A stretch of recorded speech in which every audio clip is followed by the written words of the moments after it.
Hi everyone. तो कैसे हैं आप सभी? आई होप कि आप लोग बहुत ही अच्छे होंगे। तो आज की इस वीडियो में देखने वाले हैं त्रिकोणमिति का एक ऐसे मोस्ट इंपॉर्टेंट क्वेश्चन को हल करने वाले हैं जो आपके एग्जाम के लिए बेसिकली बहुत ही इंपॉर्टेंट है और ये क्वेश्चन आपके एग्जाम में ऑलरेडी कई बार पूछा भी गया है। यहाँ पे क्वेश्चन दिया है कि sine 30 degree plus tan 45 degree minus cosec 60 degree बटे में sec 30 degree plus cos 60 degree plus cot 45 degree का मान निकालना है। तो इस क्वेश्चन को बहुत ही आसान तरीका से हल करेंगे। ये आपके एग्जाम के लिए बेसिकली बहुत ही इंपॉर्टेंट है और ये आपके एग्जाम में लगातार कई बार पूछा भी गया है। देखो यहाँ पे इस प्रश्न को हल करने के लिए सबसे पहले यहाँ पे sine 30 degree tan 45 degree cosec 60 degree और सेक 30 डिग्री प्लस कॉस यहाँ पे 60 डिग्री और कॉट 45 डिग्री का वैल्यू पता होना चाहिए। तो इसका वैल्यू क्या होता है यहाँ पे इस वीडियो में पूरा अंत तक एक बेसिक तरीका से हल करेंगे। वीडियो को अंत तक ही देख के जाइएगा। तो देखो यहाँ पे क्वेश्चन दिया है कि sine 30 degree plus tan 45 degree minus cosec 60 degree. पहले हम ऊपर वाले मान को पता करते हैं। तो देखो यहाँ पे होता क्या है। सबसे पहले देखो यहाँ पे साइन जो 30 डिग्री का वैल्यू होता है वो 1/2 होता है। फिर क्या टेन 45, तो टेन यहाँ पे देखो तो टेन 45 डिग्री का वैल्यू 1 होता है, जैसे कि देख सकते हैं यहाँ पे। और यहाँ पे फिर ऊपर में क्या है कॉसेक 60 डिग्री। तो कॉसेक आपका नीचे है मेरे प्यारे साथियों कॉसेक। कॉसेक यहाँ पे 60 डिग्री का ये मान है। यहाँ पे देखो 60 डिग्री वाला ये है। तो कॉसेक यहाँ पे जो होगा 60 डिग्री, तो कॉसेक 60 डिग्री यहाँ पे आ गया। तो कॉसेक 60 डिग्री में देखो तो कॉसेक यहाँ पे 60 डिग्री में आपका जो कॉसेक 60 डिग्री का मान है वो 2/√3 होता है। यहाँ पे इस मान को बहुत ही आसान तरीका से बैठा करके और बहुत ही बेसिक से इसको हल करेंगे। ये बहुत ही इंपॉर्टेंट है और यहाँ पे आपके एग्जाम में कभी कभी इसका मान भी पूछा जाता है। तो वीडियो को अंत तक देख के जाना, आपको यहाँ पे एक एक पॉइंट बहुत ही आसान तरीका से कवर हो जाएगा। तो देखो यहाँ पे करेंगे क्या, तो यहाँ पे सबसे पहले इसका मान को बैठाएंगे। तो साइन 30 डिग्री का वैल्यू होता है 1/2 और प्लस यहाँ पे टेन 45 डिग्री का मान जो होता है 1 होता है। मैंने आपको पहले ही बताया। यहाँ पे माइनस है तो माइनस कॉसेक 60 डिग्री का जो मान होता है 2/क्या होता है √3 होता है। ये कॉसेक 60 डिग्री का मान होता है। फिर जो बटा है उसको बट्टे दे देना, इस तरह से बट्टे कर देना, यहाँ पे दे दो बराबर। ठीक है, यहाँ पे आपका क्या है तो नीचे आपका सेक 30 डिग्री है और कॉसेक क्या है यहाँ पे कॉस 60 डिग्री और कॉट 45 डिग्री है। जो सेक 30 डिग्री का वैल्यू होता है 2/√3 होता है। ठीक है ना, कितना होता है सेक 30 डिग्री का मान जो होता है वो 2/√3, जैसे कि आप देख सकते हो यहाँ पे कि सेक यहाँ पे 2/√3 किसका है, तो यहाँ पे 30 डिग्री का मान 2/√3 होता है। फिर यहाँ पे क्या है, तो फिर यहाँ पे आपका है यहाँ पे कॉस 60 डिग्री। तो कॉस यहाँ पे देखो कॉस 30 ही हो गया, कॉस 45, कॉस 60। तो कॉस 60 डिग्री का जो मान होता है मेरे प्यारे साथियों वो 1/2, तो मैंने यहाँ पे 1/2 बैठाएंगे। फिर यहाँ पे कॉट 45, तो कॉट यहाँ पे मेरा कहाँ पे है, कॉट यहाँ पे, तो कॉट 45 डिग्री का जो वैल्यू होता है 1 होता है। तो यहाँ पे हम इसका मान को बैठाएंगे। तो कॉस 60 डिग्री का मान कितना होता है 1/2 होता है। फिर प्लस का प्लस दे देंगे और कॉट 45 डिग्री का मान क्या होता है 1 होता है। यहाँ तक आपको बेसिकली इस तरह से मान को बैठा लेना है और यहाँ पे आपको मान जो है ना याद भी कर लेना, क्योंकि कभी कभी आपके एग्जाम में ना ऑब्जेक्टिव नंबर में मान पूछा जाता है कि साइन 30 डिग्री का वैल्यू कितना होता है, टेन 45 डिग्री का मान कितना होता है, सेक 30 डिग्री का मान कितना होता है। तो ये आपको ये सब मान याद होना बहुत ही ज़रूरी है। अब देखो यहाँ से इसको हल करने के लिए क्या करेंगे, तो देखो इसके बट्टे में 2 है और इसके बट्टे में कुछ नहीं है और इसके बट्टे में √3 है। तो हम देखो इसके बट्टे में कुछ नहीं, तो इसके बट्टे में आप 1 मान लो। क्या मान लो, 1 मान लो। और यहाँ पे 2, 1 और √3 का एलसीएम लेने पर क्या होगा, तो नीचे हम कर लेते हैं। ठीक है ना, यहाँ पे लेंगे 2, 1 और √3 का एलसीएम तो हो जाएगा 2√3 हो जाएगा। ठीक है ना, ये एलसीएम हो जाएगा। अब देखो जो भी यहाँ पे इसका एलसीएम आ गया, तो जो एलसीएम 2√3 आया, जो नीचे वाले संख्या जो बट्टे वाले संख्या होता है ना उससे एलसीएम में भागा देते हैं और जितना बार में कटता है उससे ऊपर वाली संख्या में गुना कर देते हैं। तो 2 से भागा देंगे 2√3 में, तो 2 तो कटेगा लेकिन बचेगा क्या √3। तो यहाँ पे √3 से ऊपर 1 में गुना करेंगे तो क्या होगा √3 होगा। कैसे किया, 2 से मैंने भागा दिया ये वाला में, 2 कट जाएगा बचेगा √3। अब √3 से ऊपर 1 में गुना करेंगे तो √3 ही ना रहेगा। चलो फिर प्लस का प्लस दे दो, क्योंकि यहाँ पे प्लस है। 1 में हम 1 से भागा देंगे ये वाला में तो क्या होगा 2√3 होगा। और 2√3 से ऊपर 1 में फिर गुना करेंगे तो क्या होगा 2√3 ही होगा। ठीक है, यहाँ तक समझने में कोई दिक्कत नहीं है आपको, क्योंकि 1 से भागा देने पर इतना ही बार में कट जाएगा और ये संख्या से जब इतना से हम ऊपर गुना करेंगे 1 में तो सेम टू सेम रहेगा। फिर यहाँ पे माइनस का माइनस दे देंगे। फिर यहाँ पे देखो क्या है, तो √3 है, तो √3 से हम नीचे भाग करेंगे तो √3 कट जाएगा। रूट 3 देखो, रूट 3 से भाग करेंगे तो रूट 3 कटेगा, बचेगा 2। अब 2 से ऊपर 2 में गुना करेंगे तो क्या होगा, 2 दूना 4 हो जाएगा। देखो ये क्वेश्चन बहुत ही इंपॉर्टेंट है, क्योंकि क्वेश्चन आपको जो है ना 5 नंबर में पूछे जाते हैं। आप इस वीडियो के माध्यम से 5 नंबर बिल्कुल आसानी से प्राप्त कर सकते हैं और बहुत ही आसान तरीका से समझ सकते हो, ठीक है ना। तो यहाँ पे मेरा ऊपर वाला तो हल हो गया। अब देखो मेन यहाँ पे जो बट्टा है ये आपका मेन बट्टा है, और यहाँ पे आपको बराबर भी दे देना है, क्योंकि ये मेन बट्टा आपको पहचान में आ जाएगा कि मेरा मेन बट्टा ये है। अब देखो नीचे भी सेम तरीका से हल करने वाले हैं। तो नीचे देखो इसके बट्टे में रूट 3 है, इसके बट्टे में 2 है, इसके बट्टे में कुछ नहीं है, तो क्या मान लो 1 मान लो। अब यहाँ से देखो रूट 3 2 और 1 का एलसीएम लेंगे तो क्या होगा, यहाँ पे 2√3 हो जाएगा, ठीक है। क्योंकि एलसीएम आप लेके देख सकते हैं 2√3 ही आएगा। अब देखो मैंने क्या बताया कि जो भी एलसीएम आता है ना उससे नीचे वाले संख्या से भाग देते हैं, और जितना बार में कटता है उससे ऊपर वाले संख्या में गुना कर देते हैं। तो रूट 3 से अगर हम इसमें भागा करेंगे तो रूट 3 कट जाएगा, बचेगा 2। अब 2 से ऊपर 2 में गुना करोगे तो क्या हो जाएगा, 4 हो जाएगा। फिर प्लस का प्लस हो जाएगा।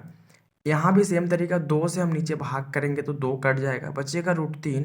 अब रूट 3 से हम ऊपर 1 में गुना करेंगे तो क्या होगा, रूट 3 हो जाएगा, प्लस का प्लस। 1 से भाग करेंगे 2√3 में तो 2√3 ही बार में कट जाएगा। जब 1 से हम इसमें भागा करेंगे ना तो 2√3 बार में कटेगा, और 2√3 से गुना करो ऊपर 1 में तो क्या हो जाएगा, 2√3 हो जाएगा। चलो हो गया। यहाँ तक समझने में कोई आपको परेशानी नहीं है, बहुत ही आसान तरीका से आप समझ सकते हो। अब देखो यहाँ से हल करना है तो क्या करेंगे, देखो सबसे पहले काम क्या है आपको, देखो यहाँ पे रूट 3 है और यहाँ पे 2√3 है, दोनों का जात दम सेम टू सेम है। तो 2√3 और एगो रूट 3 कितना हो जाएगा, 3√3 हो जाएगा। और यहाँ पे -4 तो -4 कर देंगे। बटे में क्या है, तो बटे में आपका 2√3 का 2√3 रहने देना, ठीक है। चलो फिर दे दो यहाँ पे मेन बट्टा, तो मेन बट्टा मैंने दे दिया। चलो ऊपर देखो 2√3 और 1√3 3√3 हो गया, -4 का 4 हो गया, बट्टे में 2√3 का 2√3 लिखा हुआ है।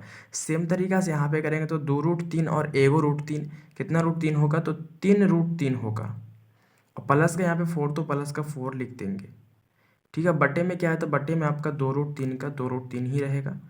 चलो यहाँ तक समझने में कोई दिक्कत आपको नहीं है, क्योंकि इसको ऐड इसलिए किए क्योंकि देखो दोनों का जात सेम था और दोनों रूट 3 में था। यहाँ पे 2 रूट 3 था, यहाँ पे एगो तो 2 है, कितना हो गया, 3√3 हो गया। अब देखो यहाँ से करना क्या है, जब भी आपको बटे में 4 संख्या दिखे, कहीं पे भी आपको ऐसे 1 2 3 4 संख्या दिखे, तो नीचे वाली संख्या को पलट देते हैं। ऊपर आपको कुछ करना नहीं, ऊपर सेम टू सेम 3√3 -4, और बटे में क्या है, 2√3 लिख देना है।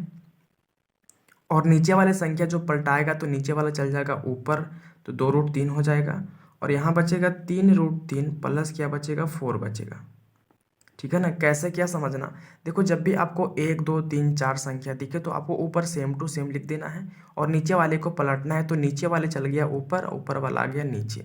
अब देखो यहाँ से देखो 2√3 से 2√3 खत्म है ना, खत्म हो जाएगा 2√3 से 2√3, बचेगा क्या है ऊपर, तो बचेगा यहाँ पे 3√3 -4, ठीक है। ये माइनस है, -4 हो गया। अब बटे में क्या है, तो बटे में 3√3 और प्लस का क्या, 4 है। अब देखो इसको काहे नहीं काट सकते, क्योंकि देखो यहाँ पे 3√3 -4 है और 3√3 + 4 है, इसलिए कटेगा नहीं, क्योंकि दोनों सेम टू सेम नहीं है, प्लस माइनस में अंतर है। चलो अब देखो ये मेरा बच गया। अब यहाँ से इसका हल करेंगे तो कैसे करेंगे मेरे प्यारे साथियों, कुछ करना यहाँ तक तो है नहीं आपको। यहाँ से देखो ये ऊपर माइनस में है, तो यहाँ से आप एक काम कर सकते हैं, वो कौन सा काम है, आप यहाँ से कर दो इसको हैरो का परमीकरण। हैरो का परमीकरण करने का मतलब ये होता है कि प्लस वाला जो है ना ऊपर माइनस में हो जाएगा और 2 बार लिखाएगा, ताकि कटेगा तो फिर आपका जो है वही बच जाएगा। जैसे इसको अगर हम हैरो का परमीकरण करेंगे तो ये प्लस वाला जो है ना, जैसे ये प्लस में 3√3 + 4 है, तो यहाँ पे हो जाएगा 3√3 -4 हो जाएगा, और 3√3 माइनस क्या हो जाएगा, 4 हो जाएगा, ठीक है। हैरो का परमीकरण के मतलब होता है कि प्लस वाला माइनस में लिखना। अब देखो ऊपर आपका क्या है, तो ऊपर देखो ए भी 3√3 -4 हो गया और ए भी 3√3 -4 हो गया। तो देखो यहाँ पे ये दोनों को हम कर देंगे होल स्क्वायर, क्योंकि जब भी कोई संख्या जैसे 2 × 2 है तो हम 2 का स्क्वायर लिख सकते हैं, कोई दिक्कत नहीं है। तो ये दोनों सेम टू सेम है तो हम इसका पर स्क्वायर कर सकते हैं, 3√3 -4 का होल स्क्वायर कर सकते हैं। बट्टा आपको दे देना है, बट्टा मैंने दे दिया, ठीक है। अब देखो नीचे क्या है, तो नीचे आपका 3√3 + 4 है, 3√3 -4 है, मतलब ये a + b और a - b का रूप का है। देखो इसको a मान लो, 3√3 को a मान लो और 4 को b मान लो, तो a प्लस बी हो गया और ये a माइनस बी हो गया।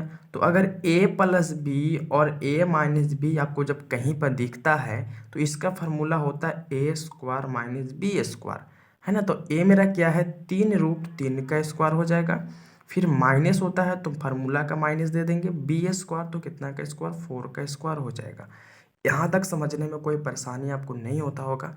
मैंने कैसे किया फिर से समझना। ऊपर देखो दोनों जब सेम टू था तो मैंने इसको स्क्वायर में कर दिया। यहाँ पे देखो a प्लस बी और a माइनस बी का रूप का था तो हो गया a square minus b square. a आपका 3√3 का स्क्वायर, b आपका 4 का स्क्वायर हो गया। अब यहाँ से हम करेंगे इसका हल।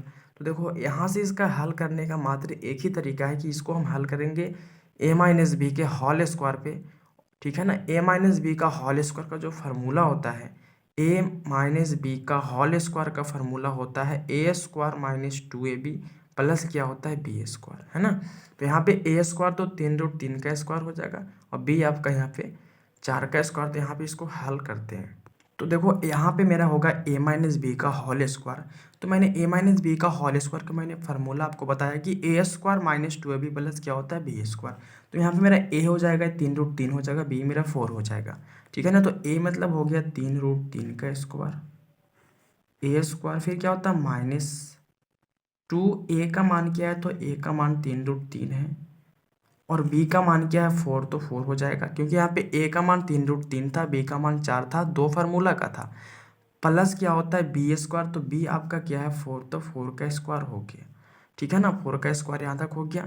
नीचे करना क्या है, तो नीचे हम देखो इसका स्क्वायर का पहले हल कर लेते हैं। तो देखो 3 का स्क्वायर तो 9 हो जाएगा, फिर इंटू मतलब गुना, ठीक है ना। देखो स्क्वायर से रूट खत्म होता है तो क्या बचेगा, 3 बचेगा, क्योंकि स्क्वायर से हमेशा रूट खत्म। तो 3 का स्क्वायर 9 और स्क्वायर से रूट खत्म तो क्या बचा 3, और यहाँ पे माइनस का माइनस हो गया। 4 का स्क्वायर क्या होता है 16 होता है, ठीक है। यहाँ तक समझने में कोई दिक्कत आपको नहीं है। चलो अब यहाँ से इसको हम हल निकालते हैं। तो कैसे निकालेंगे समझना। तो देखो यहाँ पे क्या होगा, तो देखो यहाँ पे भी सेम तरीका करेंगे। 3 का स्क्वायर 9 हो जाएगा, स्क्वायर से रूट खत्म, इंटू का मतलब गुना हो जाता है। स्क्वायर से रूट खत्म तो क्या बचेगा 3 बचेगा, माइनस यहाँ पे गुना कर लो तो 2 तिया 6, 6 चौका 24 और यहाँ पे क्या है √3, तो 24√3 हो जाएगा, ठीक है। प्लस का प्लस हो गया। 4 का स्क्वायर क्या होता है, तो 4 का स्क्वायर होता है 16। बट्टे में क्या है मेरे प्यारे साथी, बट्टे में आपका 9 तिया 27 हो गया, माइनस का 16 हो गया, यहाँ पे बराबर दे दो, ठीक है। चलो यहाँ तक समझने में कोई दिक्कत नहीं है। अब देखो 9 तिया हो गया 27, माइनस क्या है 24√3 है और प्लस क्या है 16 है। और बट्टे में आपका 27 में से अगर 16 घट जाएगा तो 7 में से 6 घटेगा 1, 2 में से घटेगा 1, 11 बचेगा, ठीक है ना। बट्टे में आपका 11 हो गया। पहले देखो यहाँ पे हम एक और काम कर सकते हैं। वो कौन सा काम है कि 27 भी प्लस में है और 16 भी प्लस में है, क्योंकि किसी भी संख्या को उसके आगे चिन्ह देखा जाता है। तो इसका आगे क्या माइनस, तो ये 24√3 माइनस में है, 16 का आगे प्लस तो 16 प्लस में है, इसका आगे प्लस तो ये भी प्लस में है। तो प्लस 27 और प्लस 16 को ऐड कर देंगे तो 27 और 16 कितना होगा, 7 6 13 का 3 होगा, 2 1 3 1 4 43 होगा, 43 और माइनस यहाँ पे क्या माइनस का माइनस, यहाँ क्या है 24√3 है, ठीक है। 24√3 हो गया। बट्टे में क्या आपका 11, तो बट्टे में मैंने 11 कर दिया। तो यहाँ पे मेरा अब यहाँ से आगे तो कुछ हल होने वाला है नहीं। तो यहाँ पे हो गया 43 माइनस 24√3 बट्टा 11, जो आपका हो गया आंसर। बेसिकली ये क्वेश्चन 5 नंबर में पूछे जाते हैं, जो कि बहुत ही इंपॉर्टेंट है और ये आपके एग्जाम में ऑलरेडी कई बार पूछे भी गए हैं। तो आप इस वीडियो के माध्यम से इस क्वेश्चन को बहुत ही आसान तरीका से हल कर सकते हो। वीडियो को अंत तक देख के जाना, आपको बहुत ही आसान तरीका से समझ में आ जाएगा। अगर आपको वीडियो अच्छा लगा तो एक लाइक कर दीजिएगा, दोस्तों को शेयर भी कर दीजिएगा और चैनल सब्सक्राइब तो कर ही लेना है। तो मैं आज का तो वीडियो यहीं पर एंड करूँगा, फिर मिलते हैं ऐसे एक नेक्स्ट वीडियो में। तब तक के लिए जय हिंद, जय भारत।